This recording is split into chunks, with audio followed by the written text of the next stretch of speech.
Because right now, and you probably hear the news up here, we have something called a debt ceiling in the U.S. And there's some newly elected congressmen that are threatening to vote against increasing the debt ceiling, meaning that we can't borrow any more money. And what our government is saying, what the president's advisors are saying, and what key congressional leaders are saying is, no, no, no. We have to raise the debt ceiling, because if we don't raise the debt ceiling, we're going to default on our debts. So what this really amounts to is an official acknowledgement that we're running a Ponzi scheme. America is saying, we will continue to pay our bills as long as we can borrow the money to do it. But the minute we can't borrow anymore, well, then we're not going to pay anybody back. Right? The government isn't saying, if we don't raise the debt ceiling, we're going to have to cut spending so that we can pay our bills. The government is saying, if we don't raise the debt ceiling, we're not going to pay those bills. And this isn't, and right now, we are talking about imposing a debt ceiling on ourselves. Eventually, it's not going to be us in doing it, it's going to be our creditors. The creditors are going to say, we don't want to loan you any more money. We don't want to buy any more U.S. treasuries. And what are we going to say when that happens? Well, we just told you what we're going to say. Okay, well, we're not going to pay you back what you already loaned us. Because that's it, it's a Ponzi scheme. As long as the world is willing to lend us money, we'll pay them back with their own money. And as long as they're willing to lend us money, we'll pay them interest. But the minute they don't want to loan anymore, then it's all over. The game is done.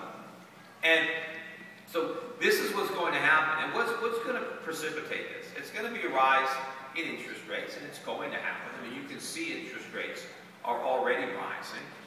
And as they rise, we have a $14 trillion national debt. That's just the funded portion. And that doesn't count the $6 trillion or $7 trillion that Fannie and Freddie owe, that the government has guaranteed.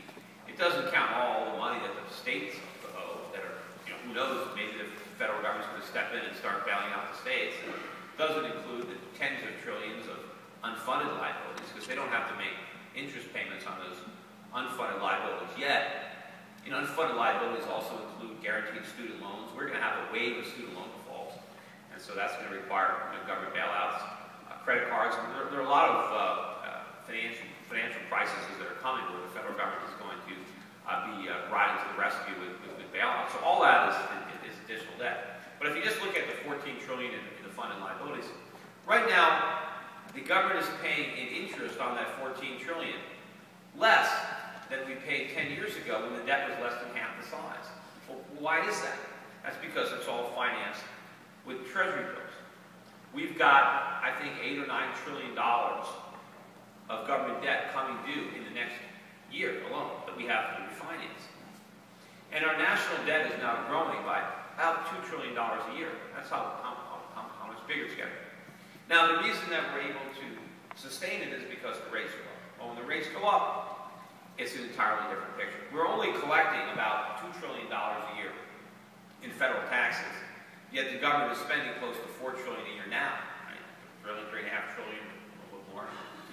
But when interest rates rise, that number is going to skyrocket.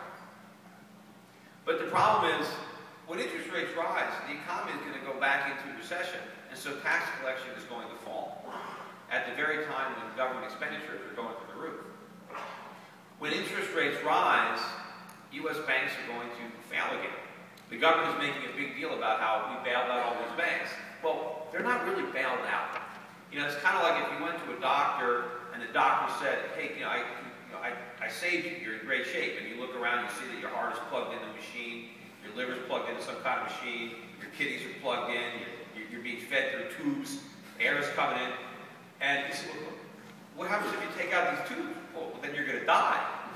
Well, you're not really okay if your life depends on being plugged into a bunch of machines. Well, that's what we've done with our economy, with our banks.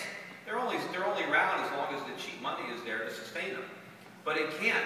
And when interest rates rise, and you've got U.S. banks now that are loaded up with mortgages, treasury debt.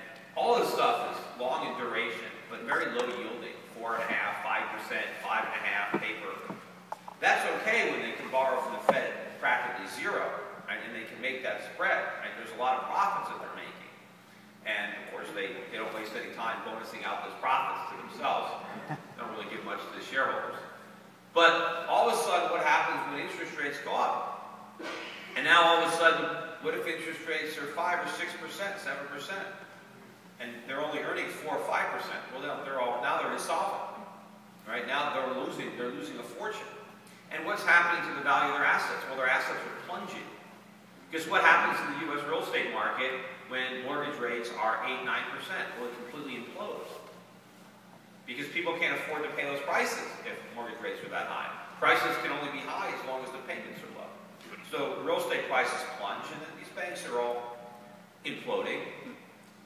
So, and then what's happening to consumer spending? The whole economy is unraveling, and rates are going up. So what's the government going to do? They're not collecting the tax revenues. Interest on the national debt maybe goes up from what, $300 billion that it is today to $1 trillion a year, which could be more than 50% of federal tax revenue. During a recession, it might be even more. So then the government can't pay. The government has to default. Now, when a lot of these banks fail, what's going to happen to the creditors of those banks? What's going to happen to the depositors who are creditors? Well, the FDIC doesn't have the money. So this is going to be a domino effect. And since it's going to be so bad, the government is going to do whatever it can to delay raising rates. So the Fed is going to try to keep rates low indefinitely. But it has to pretend that it's going to raise rates as soon as it's time. But it's all that is pretend. Because the Fed can't admit that it's in a box and it can't raise rates, because then the whole thing would collapse right now. People realize. So the Fed wants to pretend. I remember a year ago, the Fed was talking about their exit strategy. And everybody was, I was writing at the time that they had no exit strategy. That it was all a joke. I said it was like the Roach Motel monetary. There was no exit. And all they're going to do is continue to go deeper and deeper into it. I mean, QE2 did not surprise me, and people think, okay, this is the end. It's not the end of it. QE3, QE4, I said they shouldn't be calling them the Queen Elizabeth. It should be more aptly named the Titanic monetary policy, because it's going to sink the economy and the dollar. But the leaders can see, the government can see how bad it's going to be if rates go up. The whole economy is addicted to it. They cannot pull out those plugs because the patient will die.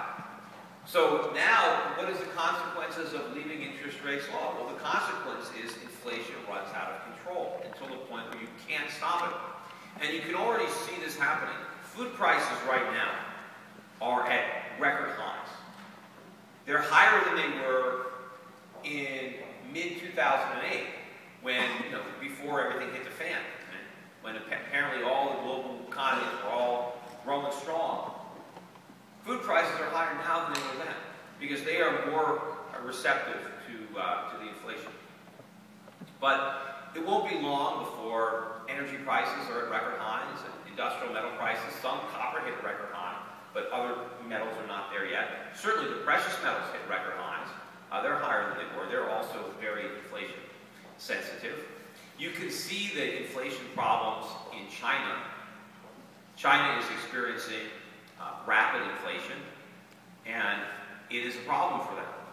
And right now they're trying price controls. Well, we know that won't work, because price controls target the symptoms of inflation, the consequence of inflation, which are rising prices, but they don't get to the source, which is the increase in the Chinese money supply. They are raising interest rates, which traditionally might combat inflation, but in China's situation it won't. Because by raising interest rates, they simply make RMB deposits that much more attractive relative to dollars. The result is that more money flows into China. In order to keep the RMB from going up, China has to expand its money supply even faster to absorb the inflow, and now you've got even more inflation. So, in other words, raising interest rates only makes their inflationary problem worse. So China only has one option, and that's appreciation of its currency. And that is going to happen. I mean, it's not going to be long before they figure that out. And when that happens, that kicks U.S. inflation into a higher gear, because we've been exporting our inflation to China. Well, if China doesn't want to import it, America is stuck with it. And so we're going to see prices rising. The biggest buyer of our bonds is going to disappear. The Chinese now are announcing that they're going to buy a lot of European bonds.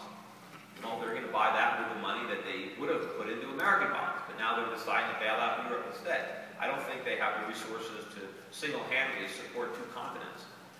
So I think they're deciding that they'd rather place some chips in Europe because they're overexposed to the U.S. So this is a very warning sign and problematic for the U.S. And so what's going to happen is rates are going to start to pick up and prices are going to start to rise. That's going to put more pressure on the Fed to monetize even more. They're going to start to say, oh, rising commodity prices, rising food prices, they're going to come out and say, that's deflationary. They're going to say, this is going to be a drag on the economy. We're going to have to accommodate that, right? And of course, initially, as prices start to rise, the Fed is going to, as they are now, and I said that they were going to do this, they're going to claim victory. We saved everybody from deflation.